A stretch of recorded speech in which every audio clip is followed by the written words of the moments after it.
Let's talk about some of the players.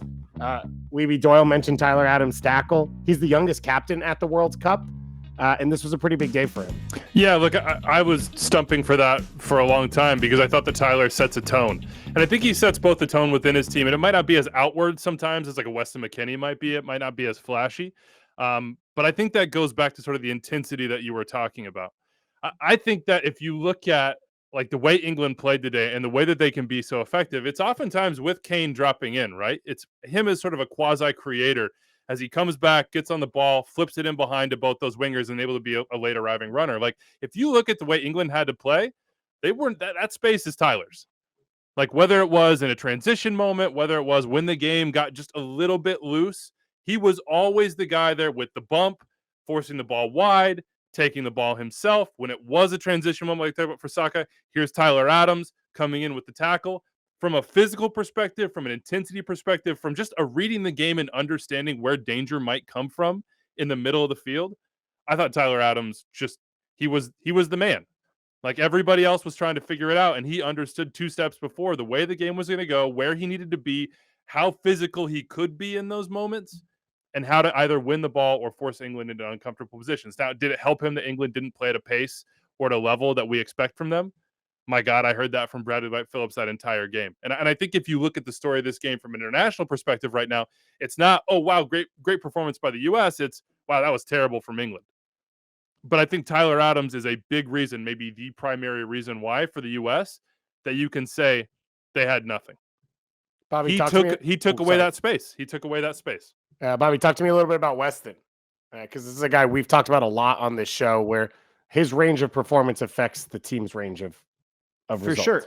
For sure. And I want to bring him up because I have in multiple places suggested that in a big game, I might not have Weston in my first 11, definitely not in midfield. Maybe I find a different spot for him. And I thought this was also the perfect game for him, that if you are going to have a player like Weston McKennie in your team, or if you're going to specifically have McKennie in your team, that this is the ideal game. And he absolutely lived up to it. I mean, he was fantastic in every phase.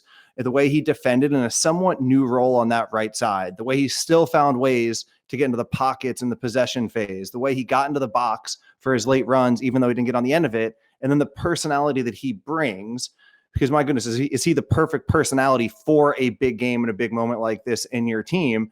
So he did everything that he does well, and then he added to it on this biggest stage of his career, and it was wonderful to see. Because even though there have been moments when I have questioned whether he is the right player for that position in this team, he seems to be a person that you always want to cheer for. He's a personality that always brings it, and it was really fun. It was really enjoyable to watch him do that in today's game. I mean, he's a big game player, right? We all remember the Nations League final. He dominated the Nations League final against Mexico, though that was dominance from a little bit of chaos and then a lot from restarts. And there was not really any of that today. When I saw the U.S. come out in a 4-4-2, I thought, okay, obviously, if you play a 4-4-2 in the modern game, you're coming out for transitions. You're coming out to not have the ball. You're coming out to counterattack. And that is how it played out. Games like that can get chaotic. Philadelphia Union games, right? Or Red Bulls, when Salzburg plays a 4-4-2, the whole idea is to create chaos. And within that, Weston is in a lot of ways an ideal player. But this game, even with the 4-4-2, and even with neither team having control, it was not chaotic. It was a weirdly non-chaotic game for the matchup. And it was, to me, it impressed me and is like the best version of Weston McKennie, because he's the one guy, at least in the first 45 or maybe the first hour, who exerted some control over the game. Like anytime he was getting on the ball in that right channel, he was beating the first man, starting to link play, and giving the U.S. sort of a platform to create these flowing movements into the final third. It's fun to watch him play like that. I'm still a Weston McKennie guy. I understand Bobby's issues with him because he can't be so chaotic. But like he has so much obvious talent to me. And in games like this, and in games like the Nations League final against Mexico, it's joyful to see it come to bear like it did. For me, and by the way, I will say, if there's one guy I believe will put the ball in the net against Iran, it's Weston McKennie. I think he'll find a way. Yeah. Interesting. You think And he the way our starts again attacks- a third time in a row? Say again, David? You think he starts again just because fitness Yeah, we didn't know he's coming in? like they're all going to start again, other than probably Josh Sargent comes back in for Haji Ray. I think. Yeah.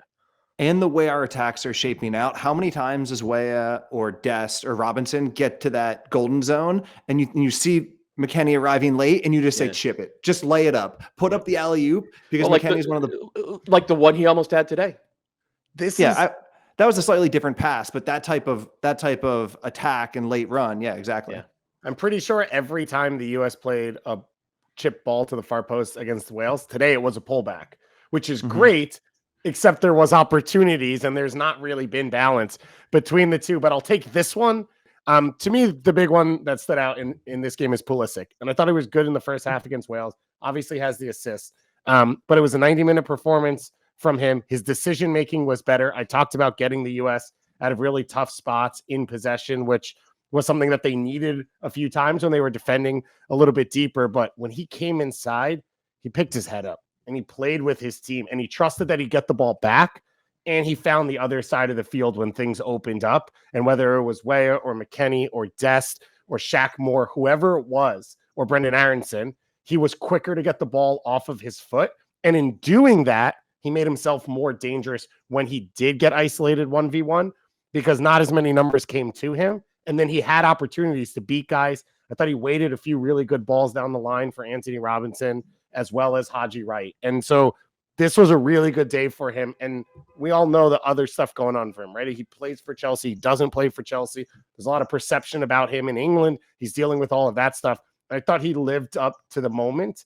And he has said in commercials about pressure. So he handled pressure really well in this one. And this was a big day for him. I thought he found the right point in between being the release valve and just being another functioning player in the team.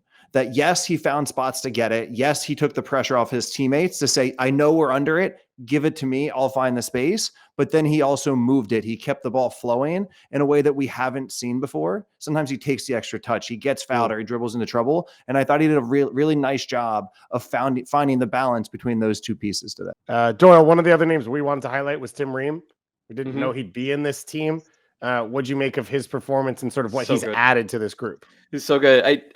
I'm old enough to remember when Tim Ream started with the Red Bulls a dozen years ago, and nobody knew who he was coming out of college. And he got drafted in the first time you see him in preseason, and you see he's just at a different class on the ball. Like he looked like Lubos Kubik to me, who was he was the guy who tore up the U.S. back in the 1990 World Cup and was so great with the Chicago Fire, and I back in the late 90s. And I remember thinking, God, if we could ever develop a center back like that. And we had Ream for more than a decade on the periphery of the national team, and whether it was under Bob or Jurgen or Bruce or eventually Berhalter, every time he got a chance, he was a one calamitous mistake a game guy. And it was, as much as this guy brings us on the ball, our ability to avoid pressure, which he did today, by the way. Like that one, maybe my favorite moment of the game was when we were recycling possession and the ball gets to Ream and he just puts a foot on it. He literally just puts a foot on it and stands there for 15 seconds saying, like, come on upfield, press me if you want. Otherwise, I'm going to let us get back into our structure. Like Matt Beasler came close at his absolute best, but even Beasler was not as calm as Tim Ream was today, and as Tim Ream was against Wales. And that he's brought to us while at the same time excising the one calamitous mistake a game that always kept him from securing his spot as a full-time starter. I didn't see it coming at age 34, 35 years old. But it's been wild to watch him this year with Fulham, because he was not good the last time Fulham were in the Premier League. But he's been excellent so far this year. And through 2 games, I think other than Tyler, or maybe even ahead of Tyler, I think Ream has probably been the best U.S. player, and it's a fantastic story. And Weeby, he's a father. You know, he has kids. He is so, a father. Like, I you saw can his relate. children. You know who else is a father? Matt Beasler. And this is a fact you don't need, but maybe you will after I tell you. My brother was downtown in Kansas City for the watch party. Matt Power and Light Beasler. District. Yes, Matt Beasler, Stone Cold Steve Austin, did multiple beers on stage before the start of this Yes, game. that's USA. American soccer culture USA. right there. That is what it's all about. So Tim Ream stepping in, a large part, it feels like that his ability to play at a high level is what Greg Berhalter has shifted about the team, the way they defend, the structure that they have. Bubby, you have a little bone to pick here? I don't have a bone to pick. No, not at all. I mean, I was just going to make sure that we didn't move on from our standout players before acknowledging that you could put basically anybody in the team into this list. Yeah. That it was hard to narrow down to 4. That Dest has been good. Robinson has been good. Timothy Weah was probably the first person we left off. Musa's been good. That every single player on the field, Musa was great for me, has looked like they belonged at the level. And I think some players actually probably played below what they're even capable of, which is exciting moving into this next game. I just want to say, I'm going to Haji Wright wasn't great, but that wasn't really his fault. England are a top 5 team in the world. The U.S., every time the U.S. got into position to attack, Haji was I watched for it. He was making the right runs. He was occupying, center backs as best as he could. There's a reason that it was McKennie and Pulisic getting on the end of those chances in the box, because Haji Wright was doing number 9 things. Yeah. I don't think he's locked up the job. Like I said, I think I would probably go back to Josh Sargent because he's a little cleaner in the half spaces, dropping back, especially linking play against the bunker. But Haji Wright, he's gonna get crushed because he doesn't score, and if your number 9 doesn't score, he gets crushed. But he did not put in a bad performance today at all. Among the 3 options at center forward, Haji Wright, Josh Sargent, and Jesus Ferreira, Haji Wright is the pin the center backs option.